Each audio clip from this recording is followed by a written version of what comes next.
Hello students. आज हम geography का बहुत important topic motions of the earth start करने जा रहे हैं। मोशंस ऑफ द अर्थ, पृथ्वी के ऊपर कितने प्रकार के बल जो हैं वो कार्य करते हैं। पृथ्वी के ऊपर दो प्रकार के बल कार्य करते हैं, एक है रोटेशन और एक है रेवोल्यूशन। रोटेशन रोटेशन का मतलब होता है घूर्णन और रेवोल्यूशन का मतलब होता है परिभ्रमण या परिक्रमा करना। जब पृथ्वी अपने ही अक्ष पर चक्कर लगाती है तो उसे रोटेशन बोलते हैं अर्थात घूर्णन बोलते हैं, और जब पृथ्वी सूर्य के इर्द गिर्द चक्कर लगाती है तो उसे रेवोल्यूशन बोलते हैं। अब यहाँ पर एक शब्द आया है एक्सिस, अर्थात एक्सिस का मतलब क्या होता है। एक्सिस का मतलब होता है धुरी। Axis, it is an imaginary line two ends of the earth which are the north pole and south pole. धुरी वो एक काल्पनिक रेखा है जो पृथ्वी के दोनों सिरों नॉर्थ पोल और साउथ पोल के बीच में दिखाई देती है। The earth not only revolves around the sun but also spins its axis like a top। जो पृथ्वी जो है वो सूर्य के इर्द गिर्द ही चक्कर नहीं लगाती, बल्कि एक लट्टू की भांति अपनी धुरी पर घूमती है। तो एक्सिस का मतलब क्या हुआ कि एक्सिस इज एन एक इमेजिनरी रेखा है, एक काल्पनिक रेखा है, ऑन विच समथिंग रोटेट्स, जिसके इर्द गिर्द कुछ चक्कर लगाता है। So axis is an imaginary line running through the earth on which the earth rotates। अब प्रश्न ये उठता है कि जो ये धुरी है पृथ्वी की, ये कितने डिग्री के ऊपर झुकी हुई है। तो जो axis is inclined to the plane of the earth orbit at an angle of 66.5 degree. पृथ्वी जो है वो अपनी धुरी के ऊपर जो है वो 66.5 डिग्री के एंगल के ऊपर झुकी हुई है, जैसा कि आपको इस चित्र में दिखाई दे रहा है। ये रेड कलर की जो रेखा है ये है एक्सिस, और ये नॉर्थ पोल और साउथ पोल ये आपको दिखाई दे रहे हैं, और इस रेखा को हम क्या बोलते हैं, एक्सिस। तो अब आते हैं पृथ्वी के प्रथम मोशन के ऊपर, जिसका नाम है रोटेशन। रोटेशन क्या होता है? रोटेशन होता है जब पृथ्वी the movement of the earth round its axis from west to east in 24 hours। जब पृथ्वी अपने अक्ष पर पश्चिम से पूर्व की ओर 24 घंटे में एक चक्कर लगाती है तो उसे हम बोलते हैं रोटेशन। और रोटेशन के कारण क्या क्या होता है? Because of rotation days and nights are caused, दिन और रात बनते हैं।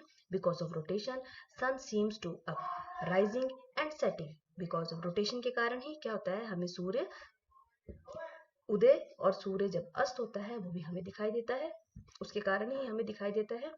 When the earth moves on its axis, half of its surface face the sun while half remains away from the sun। जब अर्थ जो है वो अपनी धुरी के ऊपर चक्कर लगाती है, तो जैसे कि आपको इस चित्र में दिखाई दे रहा है, तो आधा हिस्सा जो है वो सूर्य के सामने होता है, देखिए जैसे सन रेज दिखाई दे रही हैं। जो दूसरा हिस्सा होता है वो पीछे छिप जाता है, जिसके कारण दिन और रात जो है वो बनते हैं।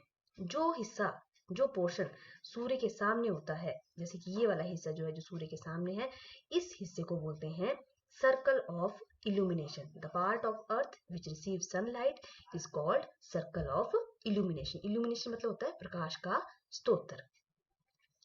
Part of the earth that receives sunlight, it is day while the other part is night। दूसरा, जैसे कि मैं पहले भी बता चुकी हूँ कि जो पोर्शन सूर्य के सामने होता है वहां उसे हम दिन बोलते हैं, वहां दिन होता है, और दूसरे हिस्से में रात होती है। ये सारा विच वी कॉल रोटेशन। इस सारी प्रक्रिया को हम क्या बोलते हैं, रोटेशन। रोटेशन के कारण और क्या क्या घटित होता है पृथ्वी के ऊपर? Because of rotation the moon and the stars appear to us. इस घूर्णन के कारण ही हमें पृथ्वी के ऊपर चंद्रमा और जो सितारे हैं वो दिखाई देते हैं। Due to rotation of earth, the centrifugal force is created. It causes the earth to be slightly flattened at the poles and slightly bulging at the equator। इस घूर्णन के कारण ही पृथ्वी के ऊपर एक बल कार्य करता है, जिसे हम सेंट्रीफ्यूगल फोर्स बोलते हैं, जिसे हम अपकेंद्रीय बल भी बोलते हैं। इस अपकेंद्रीय बल के कारण पृथ्वी जो है वो यहाँ पर इक्वेटर के पास हमें बल्जिंग मतलब थोड़ी सी उभरी हुई, और ऊपर पोल्स के ऊपर फ्लैट दिखाई देती है। और क्या होता है रोटेशन के कारण? Due to rotation regular occurrence, rotation के कारण ही पृथ्वी के ऊपर regular tides, occurrence of tides twice a day and the gradual westward progress are the result of earth rotation. इस रोटेशन के कारण ही पृथ्वी के ऊपर ज्वार भाटे आते हैं और ज्वार भाटे दिन में 2 बार आते हैं इसी रोटेशन की प्रक्रिया के कारण. Major cause of rising and falling of tide is the gravitational pull of moon. आप सबको पता होगा कि टाइड्स का, ज्वार भाटे के आने का मुख्य कारण क्या होता है कि चंद्रमा की गुरुत्वाकर्षण शक्ति के कारण टाइड्स आते हैं, लेकिन उस सब में रोटेशन का भी, जो घूर्णन है उसका भी बहुत ज्यादा इंपॉर्टेंट रोल होता है. The centrifugal force set up by rotation of the earth makes the life sweeps around the earth twice every 24 hours 30 minutes. इसी रोटेशन के कारण जो टाइड्स हैं वो आते हैं पृथ्वी के ऊपर 2 बार हर 24 घंटे और 30 मिनट के बाद. Rotation of the earth causes the deflection of winds and ocean currents from the normal path. इसी घूर्णन के कारण क्या होता है, पृथ्वी के ऊपर जो पवने हैं और जो समुद्री धाराएं हैं वो अपना रास्ता बदल लेती हैं और जो उनका नॉर्मल पाथ होता है उससे वो दूसरे रास्ते की तरफ चलना शुरू कर देती हैं. और इसी प्रक्रिया के कारण पृथ्वी के ऊपर जो है वो पवने जो हैं वो अलग अलग दिशा की ओर चलती हैं और एक सर्कल चलता रहता है. अब हम आते हैं अपने दूसरे मोशन की तरफ जिसका नाम है क्या? रेवोल्यूशन. रेवोल्यूशन क्या होता है? The second motion of the earth is revolution. The earth revolves around the sun at a speed of 1 lakh kilometre per hour. जो पृथ्वी जो है वो सूर्य की इर्द गिर्द चक्कर लगाती है at the speed of 1 lakh kilometre प्रति घंटे की रफ्तार से वो घूमती है. वो रास्ता, वो पथ जिसके ऊपर सूर्य पृथ्वी के इर्द गिर्द चक्कर लगाती है उसे हम बोलते हैं ऑर्बिट. तो ऑर्बिट की परिभाषा क्या हुई? The path of the earth in which it moves around the sun is called its orbit. तो ऑर्बिट जो है किसे कहते हैं? वो रास्ता जिसके ऊपर पृथ्वी जो है वो सूर्य के इर्द गिर्द चक्कर लगाती है. The Earth complete one circle around the Sun in approximately 365 days and 6 hours. जैसे कि आप सबको पता होगा कि पृथ्वी सूर्य के इर्द गिर्द जो एक चक्कर जिसे हम रेवोल्यूशन बोलते हैं लगाने में कितना टाइम लेती है? 365 दिन और 6 घंटे. जो पृथ्वी का ऑर्बिट है, the orbit of the earth is elliptical और ओवल इन शेप. जो वो ऑर्बिट है वो क्या है? वो सर्कल नहीं है, वो एक ओवल शेप में है और इलिप्टिकल शेप में है.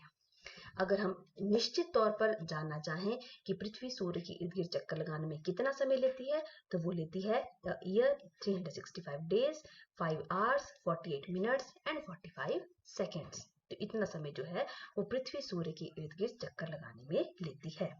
इसके बाद हमारी इस रेवोल्यूशन के कारण हमारी पृथ्वी के ऊपर क्या क्या प्रभाव पड़ते हैं उनके बारे में डिस्कस कर लेते हैं. सबसे पहले जो मुख्य रूप से 3 प्रभाव पड़ते हैं. सबसे पहला प्रभाव जो सबसे ज्यादा मुख्य प्रभाव है जिसका नाम है साइकिल ऑफ सीजन्स. जो हमारी ऋतु का जो चक्कर चला है, जो हमारी पृथ्वी के ऊपर जो ये चक्कर चलता है वो किसके कारण होता है? वो होता है रेवोल्यूशन के कारण. तो हम इसके बारे में जान लेते हैं. Cycle of seasons. तो पृथ्वी के ऊपर जो ऋतु है, जो ऋतु परिवर्तन होता है वो किसके कारण होता है? Due to revolution. The earth axis always tilt और points in the same direction. पृथ्वी की जो धुरी है वो हमेशा एक ही डायरेक्शन में और एक ही निश्चित कोण के ऊपर झुकी होती है. As the earth travels around the sun. क्योंकि पृथ्वी जो है वो सूर्य के इर्द गिर्द चक्कर लगाती है. The axis leans gradually toward the sun and that farther away from the sun. जैसे कि अभी आपको बताया भी था मैंने, आपको इस चित्र से भी पता चल जाएगा कि जो पृथ्वी है वही सूर्य की इर्द गिर्द चक्कर लगाती है और वो जो चक्कर लगाने का जो सर्कल है, जो ऑर्बिट है जिसे मैंने अभी बताया था वो क्या है? इलिप्टिकल शेप का है. तो इसमें 2 समय ऐसे आते हैं जब पृथ्वी जो है वो सूर्य के पास होती है और एक समय ऐसा आता है जब पृथ्वी जो है वो सूर्य से दूर होती है. तो उसके कारण क्या होता है, क्या इफेक्ट पड़ते हैं? जब पृथ्वी सूर्य के पास होती है तो उस वक्त गर्मी का मौसम आता है जिसे हम समर्स बोलते हैं. The part of the earth that tilts toward the sun has longer days and warm weather. उस वक्त हमें लंबे दिन होते हैं और मौसम किसका होता है? गर्मी का मौसम होता है. ऑटम. उसके बाद गर्मी के बाद कौन सी ऋतु आती है? ऑटम, पतझड़ की ऋतु. जैसे जैसे पृथ्वी सूर्य से उसी ऑर्बिट पे चलते चलते दूर होती जाती है तो पतझड़ की ऋतु आती है. The earth begins to tilt away from the sun bringing in cooler weather. उसके बाद विंटर सीजन, सर्दी की ऋतु आ जाती है, क्योंकि पृथ्वी सूर्य से बहुत ज्यादा दूर चली जाती है, तो उस वक्त कौन सी ऋतु आती है? विंटर्स की ऋतु आती है। तो the part of the earth that tilts farthest from the sun receives very little warmth, days are short and weather is cold. उस विंटर की ऋतु के बाद, ये देखिए जैसे कि आपको इस चित्र के माध्यम से भी दिखाया जा रहा है कि इस वक्त जो पृथ्वी है वो यहाँ पर है और विंटर की ऋतु है। इसके बाद धीरे धीरे पृथ्वी जो जब आगे बढ़ती है तो ये वाला समय आता है जिसे हम बोलते हैं spring season. The begin to tilt back towards the sun bringing in warmer weather. उसके कारण क्या होता है? वार्मर वेदर होता जाता है, जैसे जैसे पृथ्वी जो है वो सूर्य की दोबारा से उसी स्थिति में आ जाती है। पृथ्वी जब इसी इलिप्टिकल शेप में जब चक्कर लगाती है, जब पृथ्वी सूर्य के पास होती है, उस वक्त को बोलते हैं, ज्योग्राफी के वर्ड में उसे बोलते हैं पेरिहीलियन। जब पृथ्वी सूर्य के पास होती है उसे बोलते हैं पेरिहीलियन। ये कब होता है साल में? ये होता है 3 जनवरी को। और जब पृथ्वी सूर्य से दूर होती है बहुत ज्यादा, उसे बोलते हैं एप्रिहीलियन। और ये कब होता है साल में? ये होता है जुलाई 4 को। पृथ्वी के बारे में कुछ महत्वपूर्ण फैक्ट इसी से रिलेटेड, रेवोल्यूशन से related. If the earth has flat instead of spherical, all parts of its surface would have the same temperature. अगर पृथ्वी स्फेरिकल ना होकर के फ्लैट होती तो पृथ्वी के ऊपर सभी हिस्सों में जो तापमान है वो सब जगह समान होता। If the axis of the earth was vertical, अगर पृथ्वी का अक्ष जो है, जैसे मैंने आपको स्टार्टिंग में बताया था, अक्ष जो है पृथ्वी का वो झुका हुआ है, अगर एक्सिस जो होता है वो वर्टिकल होता, झुका नहीं होता, तो उसके कारण places on the earth would have same temperature through out the, उसके कारण भी पृथ्वी के सभी क्षेत्रों में तापमान जो है वो सेम होता। If the earth did not revolve around the sun, then even with its inclined axis there would be no seasons. अगर पृथ्वी सूर्य के इर्द गिर्द चक्कर नहीं लगाती तो उसके कारण भी सीजन्स नहीं बनने थे।